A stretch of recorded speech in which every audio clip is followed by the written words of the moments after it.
around one and all as we celebrate the magic of women in cinema at our Film Coven. We're your hosts, Kelli Mehan and Melissa Woody, and today we are inducting the female cast of Sister Act and Sister Act 2 Back in the Habit. Our first double feature, our first sequels. Very excited. Melissa, how did we decide on Sister Act? How did we come about this one? Yeah, I mean, I think our episode from our last episode that we did, the music is in us. So I feel like we were musically inspired a bit. And, this channel will probably have a lot of like 90s nostalgic type of movies because that is just our comfort. That is kind of our preference. And this is a movie, like for me personally, I haven't seen in so long that this truly was kind of like watching it for the first time for me personally. So I was really excited to like revisit these, and I know that you absolutely love these two. So I think that was a big reason why we chose these. Absolutely. And after we talked about like our female comedic performances, I'm really keen to watch this again. So you got female comedy, great songs, and as you sort of said, comfort is the way. Taking it back to our first memories, I'm very happy to lead the way because very much, as you very nicely summarized, like these, we're going to be picking a lot of 90s, early 2000s stuff because that's just what we grew up with. And that's where our heart is. And even most recently when I was so sick, these are the movies I go to. Like these two sequels, it gives me 3 hours, they're about an hour and a half, hour, 40 minutes runtime of some peace. It's an easy watch. It's got these great songs in it, beautiful, warm characters. So I think even from seeing it, I reckon we were 91, so even the sequel in 93, I'd say I would have been about 6 or 7 when I finally seen it. Because these are ones that are just so TV friendly. These are ones that definitely we only grew up with like 3 channels. These would play on Channel 7 like every other month or so, at least one of them. So I feel like I didn't actually end up watching them back to back until you would rent them on VHS if you rented both at the same time. I think I actually have seen 2 more than I've seen 1. That one seems to air on TV a lot more, whether because it's like, I don't know, cheap for the rights or something, who knows, because it just wasn't as well received. Oh, side note, the Rotten Tomatoes of it all. I think I sent you this when I was sick the last time I watched it. It's something like 18% critic rating, but then like 60% audience rating. And I just love sometimes when you see that sort of swing, especially for movies that people are obviously going back to rate, and it seems to be other people might have as well. Just grown up on these ones, and they're just fun, fluffy movies. Melissa, how did you come to them? Yeah, I'm pretty sure I've only seen both of these once, or like not a lot of times when I was young on VHS somewhere. Um, and so again, like these were truly like rediscovering them for the first time. And yeah, they're very feel good movies, that mid budget comedy that doesn't really exist anymore. Yes! And I would say too, it's like I feel like we talk a lot about like dad movies. This is like the ultimate mom movie. Like mom cinema. Did you just invent something that I super love like immediately? That is great. Because I'm trying to like, because I'm guilty of it too. Like I just feel like there's those specific movies that just like feel like the dad movie. So I'm trying to have more awareness for myself too of like this is like a mom movie, and so I'm trying to think of more now, kind of that I've come aware of this. Things like I don't know, like a You've Got Mail or something. As well, like in those 90 rom-com veins or something. Yeah, absolutely. Let's get into our leading ladies. Leading off the cast, this is just a star vehicle for Whoopi Goldberg. This is one of those ones, again, we say it in a few of our watches, I don't know how you have someone else in this part and have it be so successful. It's her charisma that really powers the film. How do you find Whoopi Goldberg as Dolores Van Cartier or Sister Mary Clarence? Yeah, like she makes these 2 movies. Like I really can't imagine anyone else in the role. And yeah, Whoopi Goldberg in the 90s was just like a force to be reckoned with. Like she was at the height of her powers, and yeah, she can do so much with her face. She's very expressive, and I think the comedic timing of it all in both of these movies are great with her specifically, and like she does a great job doing the singing too. And so yeah, and I love the character arc specifically in the first one. I would say more so than the second one, but yeah, no, she just brings such a warmth and great comedy to the role. Yeah, I think I talked in our Cinderella episode, which is the queen. I'm like, I just like that she can do so much, like just with the squeak, with a like she can do so much just with those like little small moments and sells it. Maggie Smith as the Reverend Mother. Okay, controversial. Not controversial, but just like I feel like my whole life, this Maggie Smith has been the same age. Like, and so it's so great when you go back and see like the prime of Miss Jean Brodie. If you haven't watched that yet, wonderful movie. Oh, wonderful movie. And like emulate her a little bit too much now in my 30s. Like I feel that role. But as the Reverend Mother, and similar to then what we get to see in her in Downton Abbey as well, I think I'm picking on two of the bigger ones. She's just got this really great way of being soft and warm and delivering you a quippy one-liner that cuts you at the knees, but isn't bitchy. Like, is it the Britishness? Can the British just do it better? Melissa, how do you find Maggie Smith in this role? No, I think they do when it comes to comedy because, yeah, I feel like Maggie Smith is she's a treasure. Just everything she's in, she is the best. Like, she always, like, stands out. She, like, always comes and serves it, like, amazingly. And, yeah, I love the dynamic between Whoopi Goldberg and Maggie Smith in the first one specifically because it's kind of like good cop, bad cop in a way. And just like kind of because she kind of plays like the straight man, like very serious, but like it still really works with the comedy, like you're saying, like she kind of like I feel like the comedy that she does is a little sneaky, and you kind of like maybe it takes a moment to like get it, I felt myself like giggling a lot, kind of every time she came on screen. There's a little delay because I'm like, oh, I see you.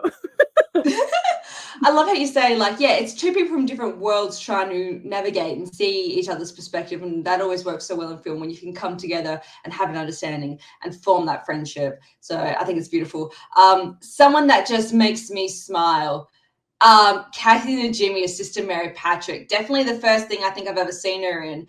But like she was just such a staple of my childhood, I feel like, especially this early 90s period. If you've got this, so 2 movies in this, Hocus Pocus, Veronica's Closet, I just remember seeing her everywhere. How do you find, she's just so bubbly, like she makes me smile thinking about her. How do you find Sister Mary Patrick? Yeah, I mean, she's another one that can do a lot with her face, like very expressive, and she's just a lot of fun. And I think she does a lot of stuff with her voice, like when they get to the singing part that I really enjoy. Yeah, she's just a delight. I wish she was in more stuff because I don't know her really in too many things. Like I know her in the Sister Act movies, Hocus Pocus, and like Rat Race. That's like all I know her from. Yeah. Really. Yeah. I can't really think of anything else that she's been in, but I think she's been in more like recent TV shows that I just haven't seen. I've seen her a lot in Veep recently, and she's fantastic. Okay. And then she has to play the evil queen in Descendants. So we might have to do the Descendants movies when I feel like torturing you a little bit. Okay, sounds great. We'll do a swap. And our last lady is Wendy McKenna as Sister Mary Robert, a very withdrawn, quiet wallflower. I haven't seen her in much else, but to me, like growing up, like she is this role, she is this person. How do you find this character of our Sister Mary Robert? Yeah, I think she's great. Again, we'll get to it, but like in the second one, the nuns kind of take a backseat a bit more. But in the first movie, yeah, I mean, she's definitely like a very central character, and I love how Whoopi Goldberg's character kind of helps bring out her personality more and like build her confidence in a way with like being in the choir. And like I see a lot of like growth with her character, like you're saying, like she's very much like a shy kind of wallflower, but as like the movie progresses, she blossoms. Let's start with our magical moments.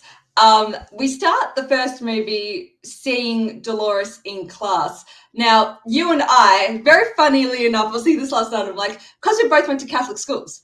So I was taught by teachers though, not by nuns. But I can definitely relate to this sort of classroom aesthetic and vibe. How do you find our introduction to Dolores Van Cartier? Yeah, no, she's like the sassy little girl, and I don't remember the context of like what they're talking about, but like I think it's like music related. So she's told to write all the apostles on the board, and she starts writing like the Beatles names instead, and like Elvis, just to get a laugh. So very class clown vibes. Yes, exactly. Yeah. So I think even it like establishes very early on that she maybe uses like comedy as like a mechanism to like like journey through her life. And yeah, no, it's very cute. I feel like the casting was really done well. Like I was like, yeah, that looks like a little Whoopi. Like and yeah, no, I thought it was a very cute opening. And yeah, I like kind of like establishing this character of like being sassy and yeah, trying to get that joke in. And also it's a music related joke too.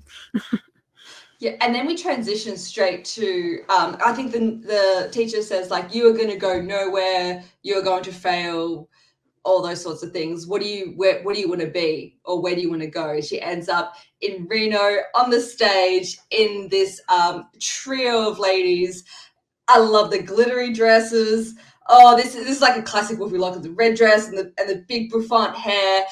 I know you said it's about the music. It really is, because this is definitely my introduction to a lot of these wonderful 60s songs, the girl groups of the 60s. I think we get like a little medley of I Will Follow Him and Heat Wave. I think Heat Wave's a classic one. So this really starting the soundtrack of my childhood. And then my mum loves a lot of these songs as well. So these have all played in the car throughout my life. So my mum loves I said it before, like I walk in the house and like Sister Act's on the TV because like my mum's watching it. And especially because we just love the music as well. So finding this start off to the trio, she's singing, it looks all glitzy and glamorous, and it's that classic pan out. No one's paying attention to her. People are just gambling, having their drinks, and she's just over. It's like, okay, let's wrap this up. Shaka! Like, I love it. It's great. Like, how do you find this opening montage of songs? And then I guess as well how we find where Dolores is at the start of the film. Yeah, no, I love this opening. It was great. Like you said, I love the costumes of it all and the hair. It's fabulous. And it really, it got me amped. I feel like this movie just very much like it's very like toe tapping. It's like in like finger snapping and you're just getting into it. But it actually really reminded me of Josie and the Pussycats, of like that montage of them like playing and then like cut to the bowling alley and nobody's paying attention to them. It felt very similar in that vein of like she's performing to this crowd that like maybe a few people are paying attention but not really, they're gambling or doing other things. And so it's like, okay, you kind of see that it's like she loves music and she's great and she's giving it her all, like regardless of that, which I love. But it's a little sad too on the screen. Yeah, because it's like no one's really truly paying attention and it's not like this giant crowd. But you know what? She's like, it's kind of like almost the same concept of like dancing, like nobody's watching. Well, I guess like sing if nobody's paying attention. And I love that. As someone who cannot dance like no one's watching, I'm going to try this thing like no one's watching thing. I love that. Live, laugh, sing. Exactly. But yeah, so we kind of learned that like she's dating this guy that's kind of not great. And like we get introduced, I think it's like after the show, he like gives her a gift of this like purple mink coat and it's like super fabulous. I'm like, all right. But then we kind of learn that it's his wife's. I think there's something like on the tag. So it's like this guy's not great. You can tell he's like he's in the mob or something. Yes. There's like little kind of clues, I guess, in the beginning of that. And then kind of cut to, I guess, like why she ends up going to where she's going. So like what, I guess, tell me what happens next. So yes, Vince is in the mob. You see his two cronies and she's like, I want to leave because one, he's not going to get a divorce. And then when he doesn't get the divorce, sends her this coat and she's like, nope, that's it. I'm over it. Cutting my losses. getting out of here, walks in on a hit being performed. He's taken out his car driver who thinks is an informant to the police.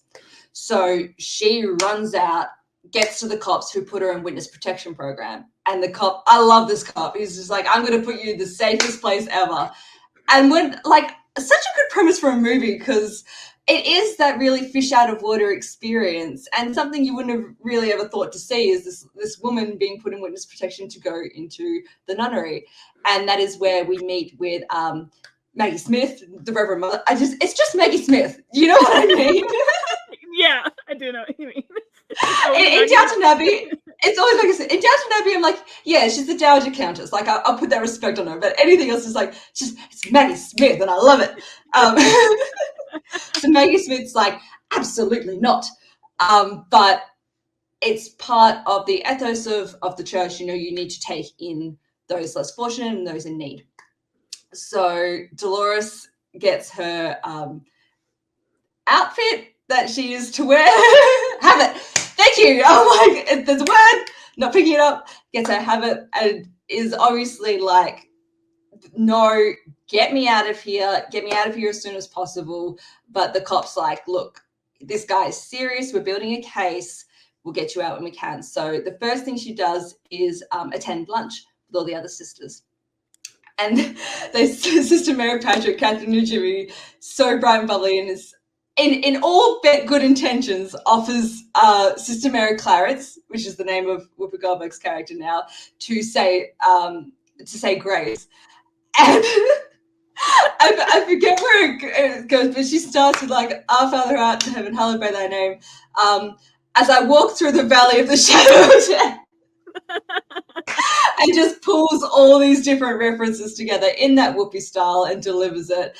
And that's when we get to meet all our other nuns, but she can't acclimate just yet. So the Reverend Mother says, we're going to do a vow of silence now. And this is where we get our little intro into Dolores not being able to adapt to life. So they're gardening. She can't hack it. She can't eat the food. Just not being able to adapt to the lifestyle. So instead, she decides to sneak out one night as there is a bar across the way playing some music. Melissa, tell us about the bar.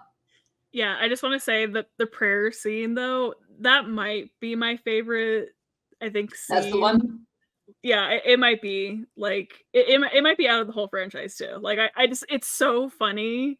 I don't know for sure, but like I really do like that. Like, because yeah, I love all the different references that she pulls, and like I don't know about you, but I've definitely been in those situations where, you know, for me personally, I'm not no longer Catholic. I was raised Catholic, but I don't really know what I am at this point.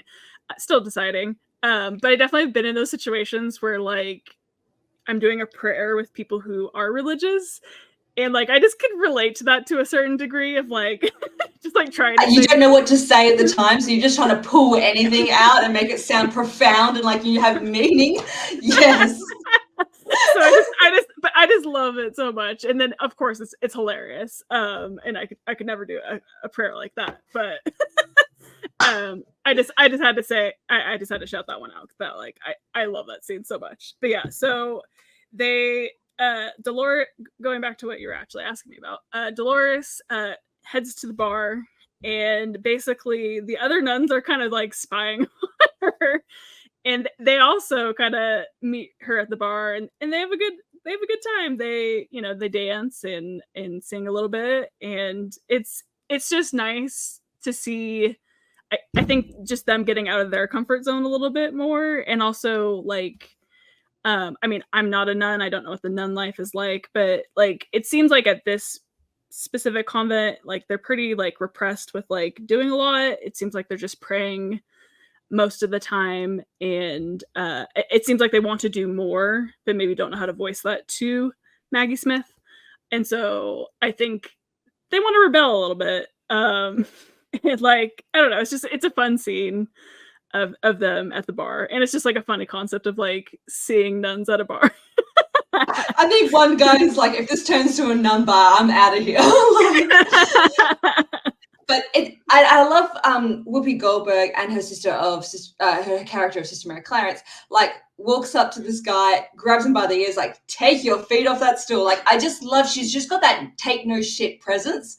Yeah. I love it, but it's never abrupt or gruff. Like, it's just no nonsense, and I really enjoy that. And it's again where we get to see her play music at the jukebox and connect to that a bit more. And we see Sister Mary Patrick come in and want to play gravy, like on my mashed potatoes, and dancing with the people. So I think you're right. I think they want to be a part of the community. But Maggie Smith is right that it's a bit of a dangerous neighborhood now. Times have changed and maybe they're not so safe. So it's balancing sheltering them for their benefit as opposed to letting them flourish and be part of the community. And I can see both of those perspectives, especially in the early 90s that this is set in.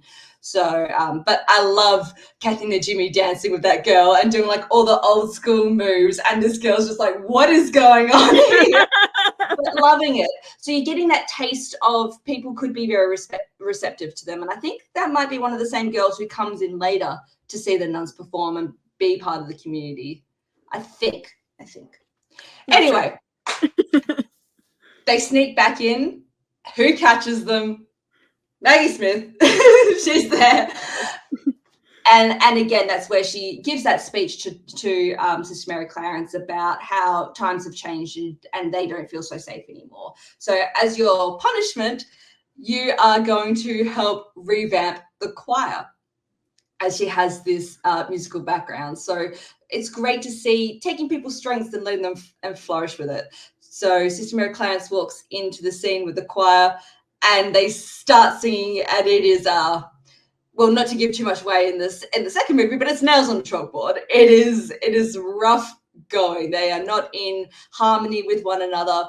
So she's as I love seeing. I can't understand music theory very well. It was never my strength. So I like to see people be able to show that skill. So she separates everyone into bass, alto, sopranos. You give me an A, and like gets everyone to do their chords and brings Kathy Najimy out of sopranos, out of the rafters, brings her down to an alto where she can flourish. And as you sort of said, gives Sister Mary Roberts a bit more confidence to sing from the diaphragm, because she's just like very soft, very timid. So when she pushes on her, when you see her start to belt that out, I think that's that connection and warmth you were mentioning earlier, bringing out that confidence. It's just beautiful to see. What takes your fancy from this developing the choir scene? Okay, so one of my favorite side characters of both of these movies is Sister Mary Lazarus, because like so dry. Mary Rinks, so dry. Yeah, she's definitely one of my favorite like side character nun people. And like so she's the one who's like originally kind of like in charge of the choir, and she's kind of like, oh, I see what's going on, like you're taking over, like Reverend Mother like wants to replace me. And everyone's kind of just like, I think they want to try something new. I don't think they're saying like she's done necessarily a bad job, but like I think they're excited, I think, at the prospect of Sister Mary Clarence's character like coming in and maybe switching things up and just trying something new. And yeah, so it's really fun to see kind of them practicing, and yeah, they're not very good at first, and they definitely get better, you know, as the movie goes on. And I do like this scene. I don't know if it's right away or not. I can't remember, but like when she does kind of like touch her diaphragm or like kind of like emphasize like you should be singing from here, and it's kind of like you can tell the difference. And it's kind of a cute little scene of like of them, like you're saying, connecting and her kind of bring out her voice more. Because I think she even says like, I can see you moving your mouth, but nothing's coming out. So let's change that. Yes. And I think all the other sisters as well marvel at that, because they obviously know Sister Mary Roberts. So to see her start to flourish, everyone puts their confidence in her, I think. And even Sister Mary Lazarus is like, wow, we've never sounded that good before. I think she says something like, we've never sounded like that. So they put on the performance of Hail Mother Mary, I think it is. Yeah. And I think this is still my absolute highlight standout scene of both movies. I love this performance, and it's what makes me keep coming back to the movie.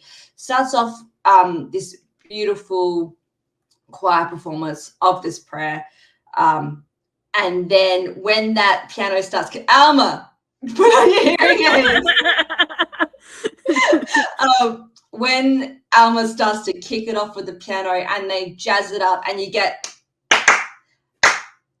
I'm always a sucker for that in songs. That's that 60s throwback. That's the girl grooves. I just love that. So it gives me the goosebumps a little bit to see these ladies really start to get into it and sing their hearts out. And I love when she picks out all the different solo moments. And the best Whoopi moments in it is when she's conducting the ladies. Like, it feels like she's just so into it when she's giving me this, giving me that, giving the arms, walks up to people and draws it out of them. I love it. And again, you get Sister Mary Roberts be able to have her little solo moment. Yeah. And like, she claps her little hands like this and sings out. And it's just so cute. It's so wholesome, Melissa. It's so wholesome and heartwarming. And I just miss movies like this. Like you said, we just were inundated with them in the 90s, of these warm family light comedies. And this is one of those scenes in particular that I think is just lovely. How do you find this performance here? Yeah, this is the song that like echoes in my head. It feels like, it's like, it's what I think of it when I'm thinking of Sister Act. I think of this scene.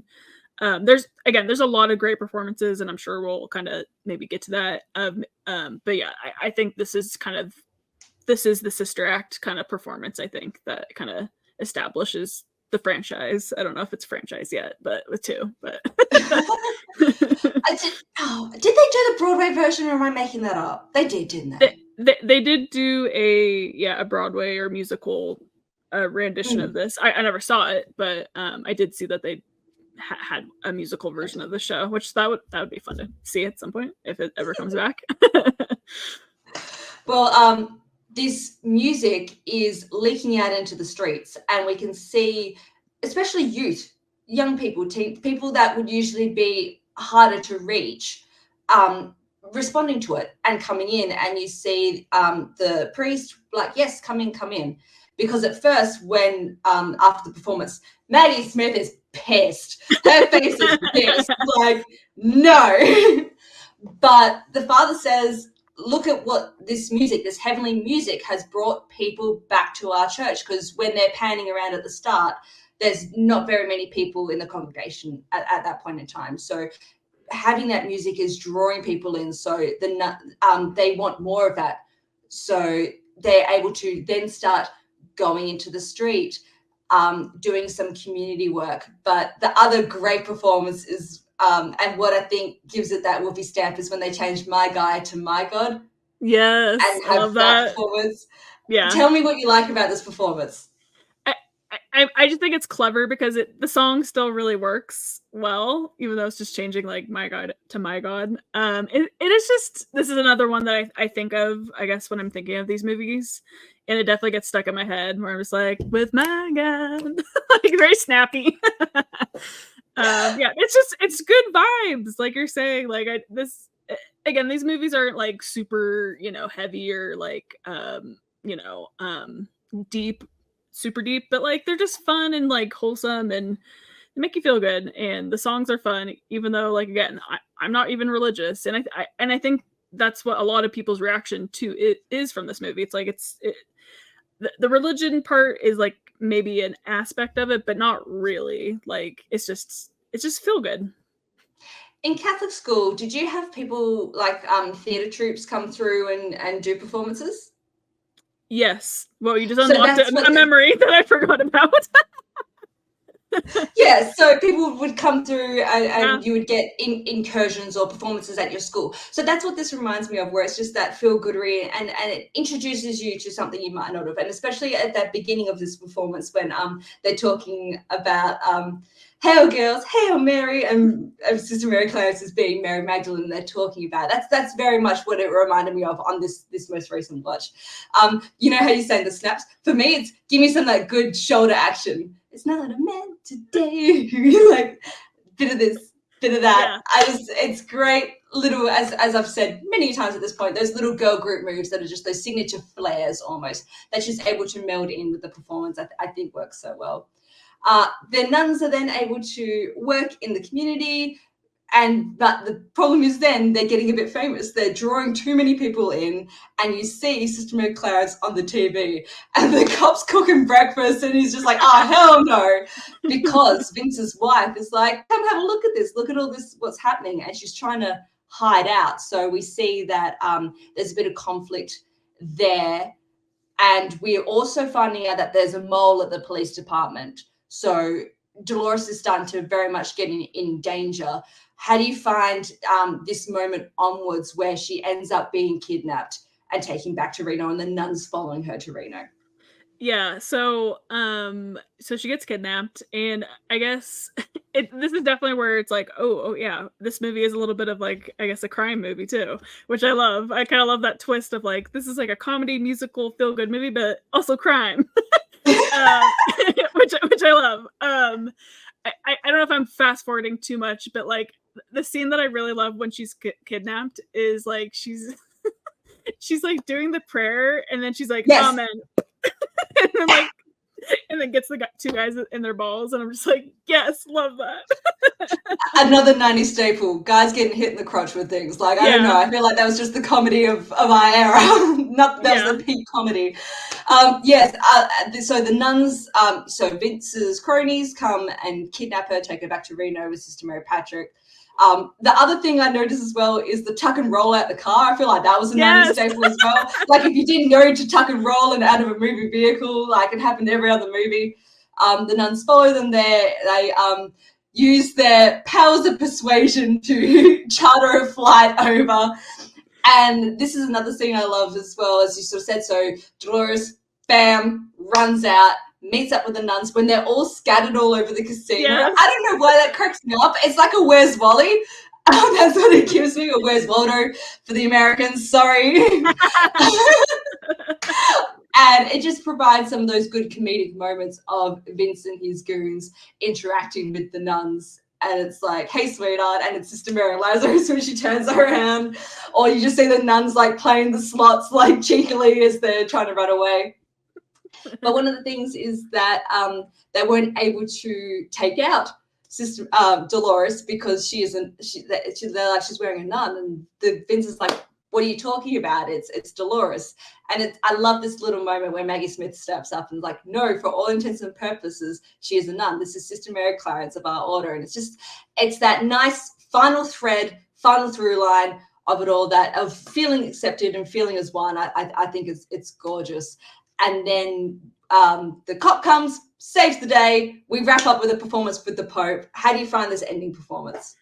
Again, I'm just like, anytime they perform, I'm just like, I'm here for it. Like, I like literally could just watch the movie if it was all performances, which is probably what the play is, or like the musical. But but yeah, no, it's great, and I love that they've gotten this much like, you know, I guess fame or like word of mouth or whatever, that like the Pope's coming. Like I just love that. And I will say with both of these movies, like I love the credits of like the different like little like magazine shots with like the Pope and all these different like headlines. I'm so happy you brought up the end credit scene, because that is something as well. I love the second one a little bit more with the Ain't No Mountain High. Yes. Yeah. Because that is something that always sticks out of my brain. It's like, I miss fun ending credits. I say it again and again. We got it with Josie and the Pussycats with bloopers. I just rewatched Charlie's Angels. I love Bring It On. Anything where you're making me sit through the credits. Okay, I love me a post-credit scene, don't get me wrong, but to actually sit through it all and make it interesting and make it still feel part of the movie, even if it's just 1 3-minute song, you know, it just keeps you engaged, and it's the cherry on top at the end. It's like you sat through this all, and here's a little bit of fun to end off with. Love it. Yeah, exactly. So bring back, you know, the mid-budget comedy and bring back fun credits. Just saying. It's what we want. It's what we want. It's what the audience is clamoring for. Let's move on to Sister Act 2, Back in the Habit. Did not get that pun until many, many years after I watched it the first time. And I can't believe I blanked on the word habit earlier when it's right there in front of my face. we have all our leading ladies return. We have Whoopi Goldberg, Maggie Smith, Wendy McKenna, Kathy Najimy, but we also get Lauryn Hill as Rita Louise Watson, because in this one in particular, it's that the nuns are coming in to help teach at a school that's at risk of closing. They need teachers, so they're coming in. But we actually start with Dolores Van Cartier, Vegas headliner at this point, as she has adapted her story to the stage. And this is apart from the first one, this is the other one that really gives me my love of music, because the way that they are able to integrate her story into actual song lyrics the whole time. Every time I go back for a rewatch, Melissa, I've listened to at least one more of the originals of this number. So I love that you got like Please Mr. Postman and Itsy Bitsy Teeny Weeny Yellow Polka Dot Bikini. And even after that, she goes, stop in the name of love. Like, and then it wasn't until years later I'd heard Shop Around, because straight away after this, but my mama told me you better shop around. The whole thing is lyrics, which just did not get as a kid. Like, could get the song parts, but even those like little interlude moments. Is there one particular moment of piece of music that you really love from this intro part? I don't think I know it enough to like reference it. Unfortunately, just because like again, this felt like a first time watch for me.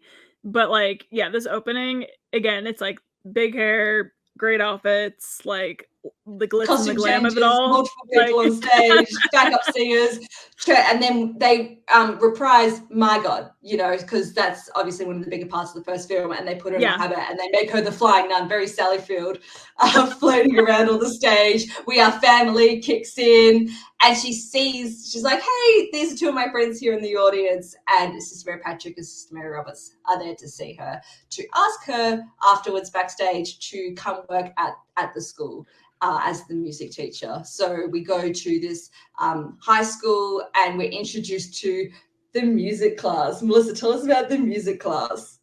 Yeah, I will say again, the plot of the second one I struggle with a little bit more. Again, it's so much fun that like I don't care that much. Like it doesn't like, it's not to the point that it like bothers me. But if I do think about it a lot, it's kind of like, okay, like no one's qualified. No one holds teaching degrees. Yeah, what is the curriculum? Yeah, just so many questions. But yeah, so like she shows up to this music class that she's gonna now teach. Which, okay, actually, let me back up a moment, because I love the conversation with Whoopi Goldberg and Maggie Smith, where like Maggie Smith is heavily like guilt tripping her, and I just love the reference of like Catholic guilt, like on full display. And she even says like you're really like making me feel guilty, or like it's something to that effect. And then she's like, me? No. And it's just like, okay. So I kind of love that scene of them like, hey, like I need your help, you know, to teach this class, but just like the Catholic guilt of it all. It's just very funny. But yeah, she shows up to this class and like it's just kind of chaos. Like they're singing, they're dancing, they're, you know, just messing around. Like there's definitely no control of this classroom whatsoever. And like Dolores's first day, like, you know, she's trying to take roles, she's trying to like get control of the classroom, but ultimately she like isn't able to. Like she kind of just like sits there and is like, okay, what am I getting myself into? Straight off the bat, how much do you love the early 90s of what everyone is wearing, what they're listening to? How great is it? It's so great. There's some great the era of backwards. It's the era of backwards baseball caps. It's the era of the baggy pants and the little round sunglasses. All the girls just look so fab. I'm just jealous of everything they're wearing. It's great. And Lauryn Hill just looks so stunning. Yes, gorgeous. But as you sort of said, like everyone is just mucking about. Oh, one super quick one. A small joke is that they have Kathy Najimy's character teaching sex ed.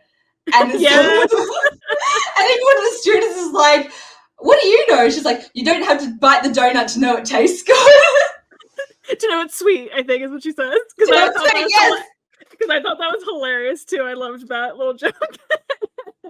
Even just the delivery, she doesn't say it smugly or anything. It's just very matter of fact. Yeah, no, that definitely like got me giggling. Like, yes. So the kids, as you sort of said, Dolores gives up because the kids say, we call this a bird course because we fly through it. We show up, we play our own music, we gossip. Oh, yo mama jokes. It is the height of yo mama jokes. I loved seeing that. And you get to start to see a few of the different personalities of the kids, what they're doing. A young Jennifer Love Hewitt. Yes. That always takes me out, looking at her face in the mirror and everything. So Sister Mary Clarence has to come back and think, what am I going to do with these kids? And you get, nails on a chalkboard. Anytime that actually happens in a movie, it gives me the, ugh. Tries to get to know these kids, but at the end of the day, just isn't quite sure. So instead of doing anything musically related, because there's no music books, they've all been spitballed onto the roof, she starts to try and at least get through to them.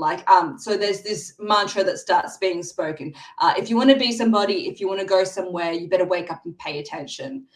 I think that's such a great motto without being overtly preachy, because it's just so true. Because it's always like, stay in school, like it's all like, don't do this or do, like, very strict. But I think that's a good way of putting a life truth. Like, if you want to go out and do something, it's up to you to make your decisions and pay attention to the opportunities being given to you.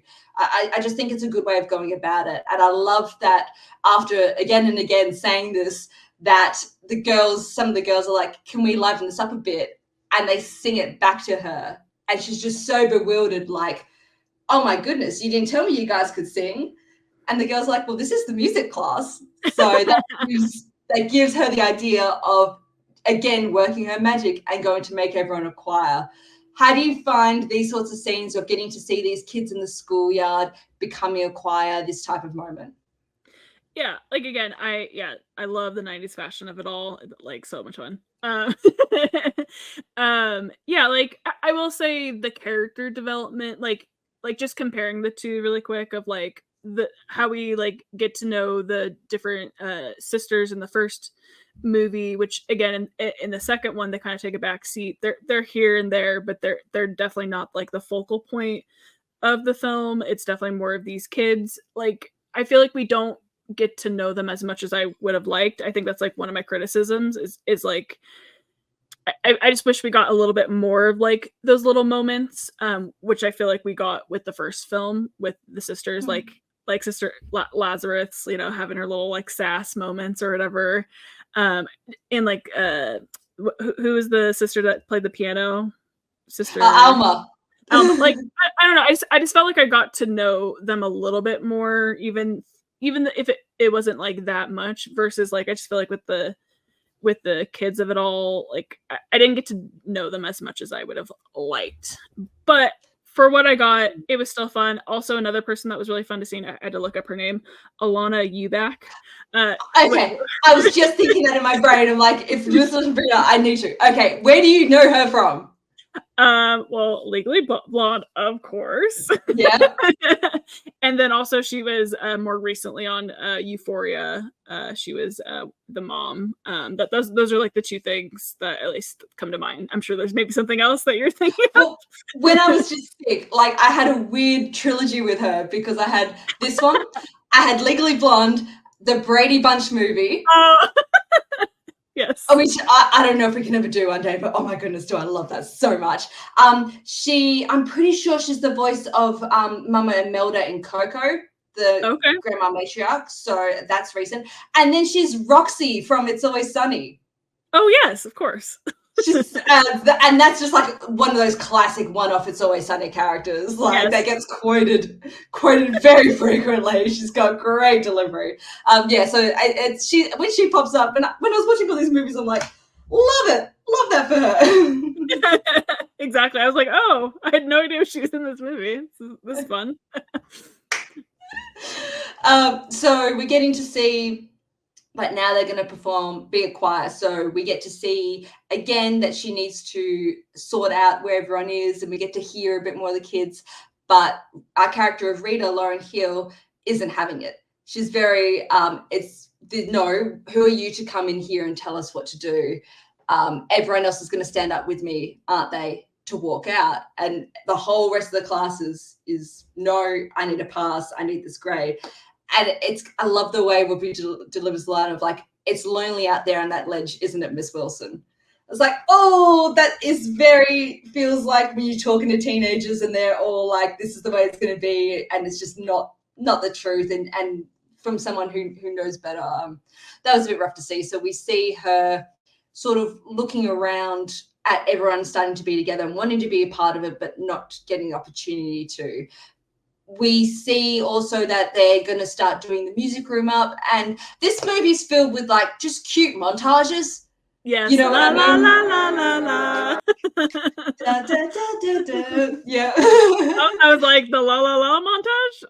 Yes. Yeah. The la la la montage, then fixing up the classroom, then we get ready for our first performance of Oh Happy Day. And this is definitely another one.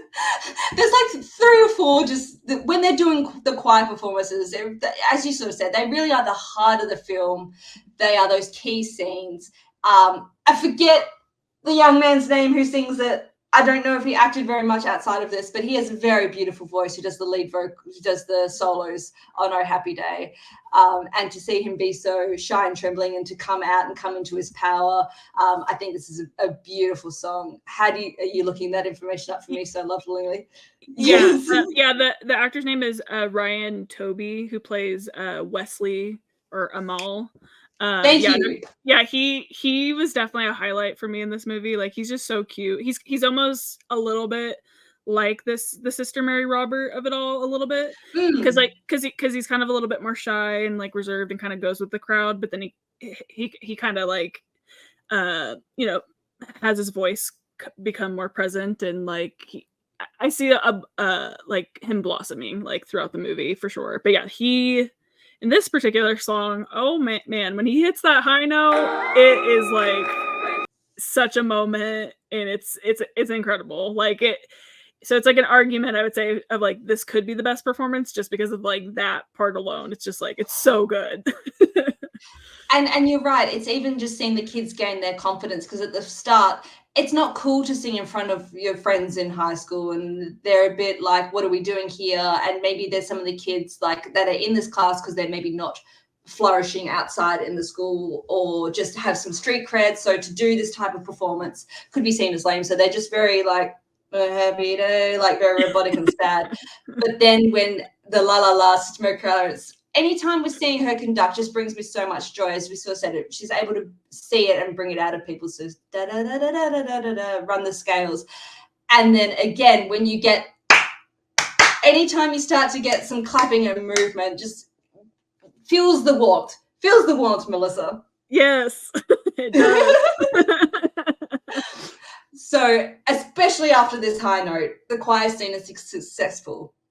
But unfortunately, the school is to be shutting down. There's just no funds for it. I haven't even talked about the priests who run the school or anything. Meh, not about them. It's about the ladies. It's about the class. Mr. Crispy or Mr. Crisp. That one, great. That's our antagonist, so to speak, of the film. Pushing against it. The school's going to shut down.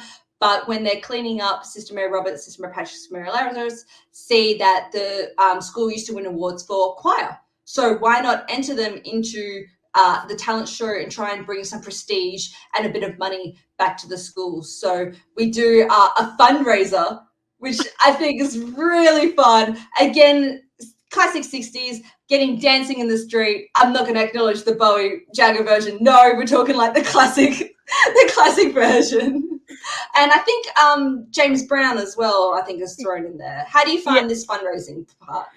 Oh yeah, I mean, Whoopi Goldberg is eating this scene up, like, because it's like the comedy of it all at the beginning when she's like turning on I can't remember the song right now, which is driving me crazy. But like, yeah, she's just like definitely like doing that impression of him, which is great. And then it kind of transitions into dancing in the street, and it's just, again, you just want to get up and clap your hands, and again, the shoulders of it all.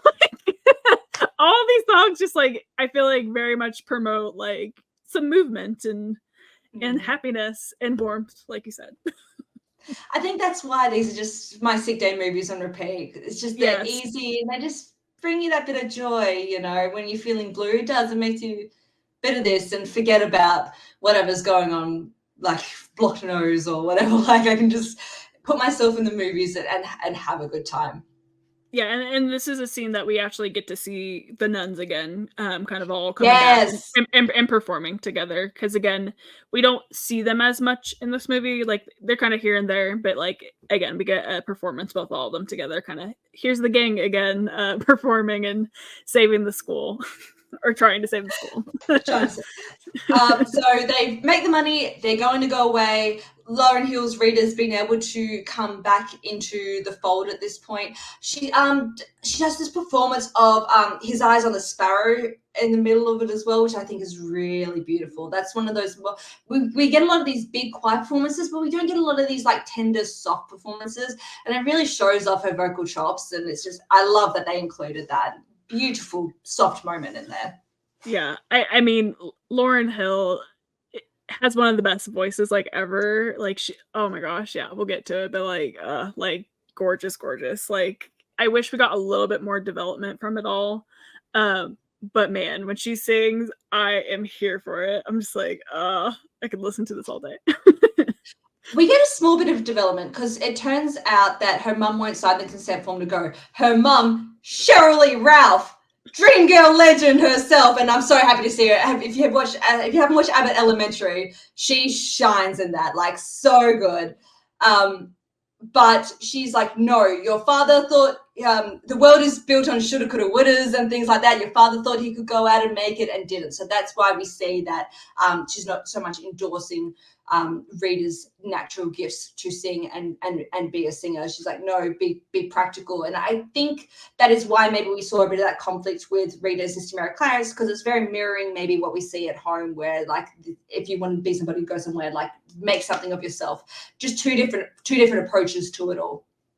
But Rita forges the signature and heads off to the show, and we see all these kids in LA at the performance, and all these other choirs are there to participate, and one other choir that is really in their beautiful formal robes.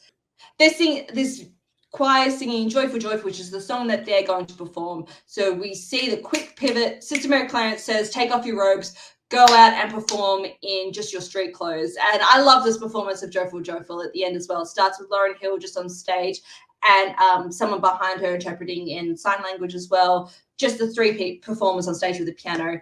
And again, it picks up and it gives us that 90s flavor. So where in the first one, we got a lot of the 60s girl group songs into place with I Will Follow Him and My Guy. It's really smart to make it appeal to the youth. And I love seeing Whoopi like on stage, getting her groove on as well. The way these kids are dressed, they just give me like salt and pepper. It gives me like all that great 90s, early 90s hip hop, like all the costuming and the dance moves, like a bit of this. What have you done for him lately? Like, I love that Janet Jackson. I just like the way they interspersed all these songs. Melissa, how do you find this ending performance? Yeah, this one, again, I keep thinking like, oh, this one's the best one. This is the best one. This is one. There's like four that like sit all equal to me at the top. Yeah, basically. This performance is incredible. Yeah, it's very 90s of it all. It actually was giving me very in regards to like the situation of like you were saying that like another group had sang like a similar song before, or the same song before. It gave me Bring It On vibes of like having them have the same music or whatever. They're prepared for total domination. Sorry. No, don't be sorry. This performance is great. Yeah, I love the hip hop moments and like the rapping moments and making it a little bit more modern. But it's still like this, religious or holy song or whatever you want to call it. But like I like the flair of it all that they're able to give, and then I just think it's very authentic to kind of those group of kids of being more in their street clothes and being themselves and being able to perform kind of like the way that they want. Yeah. Well, we saved the day. We've saved the schools. You're right. The plot's so thin. It is so thin. But when we were trying to do the moments, I'm like, there's not a lot of standout moments per se. It's just the whole thing. It's just a nice time. So we saved the day. Everyone's great, and the kids rattle up Whoopi Goldberg like, we know who you are, Dolores Van Cartier. She's Las Vegas showgirl, and I just love Whoopi's reaction. I wasn't a showgirl. I was a headliner. Like, it's so good. And then we get the Ain't No Mountain High Enough. And as we've sort of said, like, I love this post-credit scene. You're seeing everyone have a bit of joy. You get to see Whoopi Goldberg. I think it's this when she's in like the blue blazer and the suit and stuff. I think so. I love that look. Love that look. So good. And a lot of the kids really get to show off their vocals as well, because there's a fantastic group of singers that they ended up casting as these kids. So seeing all them get a chance to shine right at the end, I think, is a beautiful way to end off. Yeah, and like you can just tell they're having so much fun. Like, again, I love the bloopers or like the ending credit scenes from like the 90s and early 2000s, especially when you can just tell they're having so much fun making this movie. And like, definitely with this one, I would say more so than the first movie, the end credit scene. It's just, yeah, it's so much fun. And again, you could argue like this is a great performance in song 2 of Ain't No Mountain High Enough. Like, it's great. I love it. Let's go into Drawn to Life. Melissa, we've talked about a lot of our leading ladies and things, but what really does take it from the screen into your own life? Yeah, I mean, I think ultimately it's about these kind of two different worlds really in both movies in a way. And I think the through line is like, we can all learn from each other. Even if we have maybe something different going on or whatever, maybe like traditionally you wouldn't think like I could relate with a nun or have a relationship with a nun or whatever, because it just seems so like just otherworldly in a way. It's just like, I don't know what that life is like, but I think both of these movies kind of prove that, like, you can come from different worlds, you can come from different perspectives or whatever, but like ultimately we all can learn from each other and grow. And also I feel like I had a thought and I lost it. Let me pick up where you left off. I think you very much summarized this beautifully. For a movie that is so religious based, it doesn't feel preachy, but I'll always take away some really great life lessons. As I sort of said, if you want to be somebody, if you want to go somewhere, there's that one. Being able to adapt to your situations, being able to, if you're put in an uncomfortable situation, what are your strengths and your talents that you can bring to it? I definitely see that. One of my all-time most favorite movie quotes comes from Sister Act 2, and it's when she sits down in the class and they're going to play a prank on her where she's going to sit in the chair, and they put glue on her chair, so she's going to stick to it. And she's talking about like what are their sorts of music, and this one kid keeps butting in before she gets a chance to sit down, and he asks like, what sort of music do you like?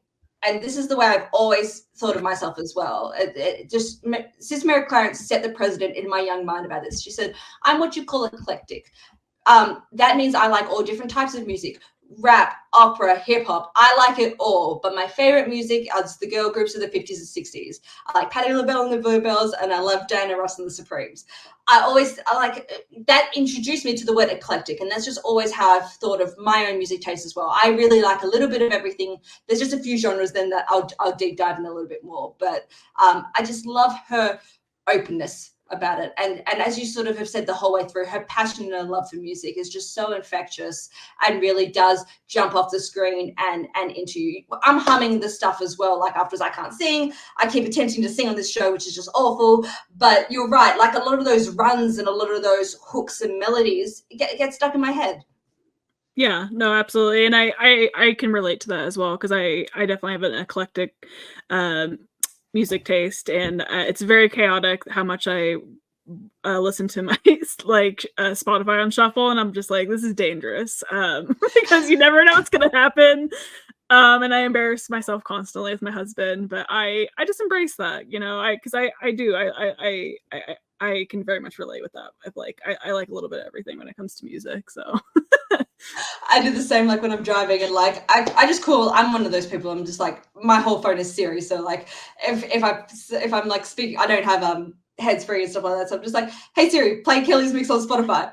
So she puts it on. I'm like, don't fuck me, Siri. Like, don't be a bitch right now. Like, give me the right vibes, Siri. And she'll play like depressing songs, but this is what I need right now. Like, next. Let's get into technically speaking. We spoke earlier, like, this really isn't the most technical film. This is more about just going for the vibes. You've really summed it up wonderfully with mid-budget comedy, so not a lot of set pieces. I think we've talked a lot of the script that we like. It's more about the cast and the overall story. Is there anything on the technical side of things you wanted to highlight?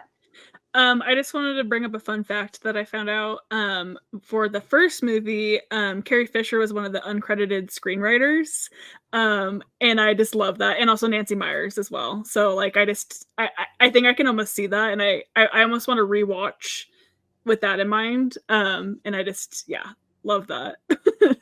Never ever came across that before. That's brilliant. I think you're right. I think you can see that strong female perspective, and that makes a lot more sense for a lot of probably the Maggie Smith lines as well, and that like little cutting, biting bits of humor, and even like some of the Kathy Najimy lines. Like, I can see that, especially in the first one. Those touches of offbeat humor are there that somehow still integrates into it all. I love that. Very fun fact. Yeah, and then I guess another fun fact. So like, the original Sister Act movie was written for Bette Midler. Like, that's who the role was gonna be for, but she didn't want to do it because she didn't want she felt like her fans wouldn't like her as a nun. It was, I guess, her reasoning. So I didn't want to say it earlier when we were talking about it, but like, I really can only see Whoopi in it at this point. But it is, again, just kind of that interesting of like other timeline of like, what would have that looked like? And it's funny with the connection with Kathy Najimy with Hocus Pocus too. Yes, like that would have been interesting to see. But yeah, like she was in mine. Yeah, because like, one of the other things is when I hear some of these songs, I can't not picture Whoopi Goldberg. So like, when Rescue Me comes on, I picture Whoopi Goldberg washing a car, you know. So I don't know if it would have the same soul, if that makes sense. I think a lot of the arrangements would be a bit different because it just feels so tailor-made to Whoopi, and being able to do a lot of those 60 girl group songs. I don't know if the Bette Midler is the same. We're getting the same movie. Yeah, and a lot of the rewrites happened like once Bette Midler was like out of it. So like, I think that original script was quite different. So like, that would be interesting to know what that looked like. But again, I'm glad the direction it went. Like, I really do like both of these movies a lot. And I guess this isn't necessarily like a technical thing about the movie, but I do find it really interesting that like, this really jump-started Lauryn Hill's like career in a way, because like, I don't know if she was really in much before, and it was more after this that she was like in the Fugees and like really took off her like music career. So it's just like interesting to think about kind of, this was that movie that kind of launched her career, and like, yeah, has an amazing voice and has some of my favorite songs, and the Miseducation of Lauryn Hill, is that the album?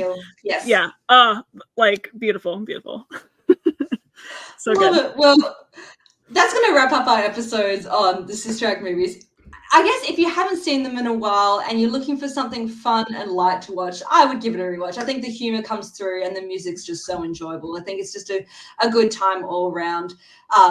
Again, Melissa, thank you so much for co-hosting with me. Like, this is always just such a blast when we get to hang out and geek out about our sort of movies. Where can everyone find us? Yeah, so you can find us on X. I keep calling it Twitter, but I guess it's called X now. So we're on X. Either. You know what we're talking about. Yeah, we're on Instagram. We are on Letterboxd. We're here on YouTube. Make sure to like, subscribe, comment. Let us know, what's your favorite song from either movie, or favorite moments or quotes. I feel like there's a lot of quotes too in this movie that are just a lot of fun. But I will say, most importantly, stay magical. I was trying to do something different. I don't know if it worked. Okay. I love it. Bye, everyone. Bye.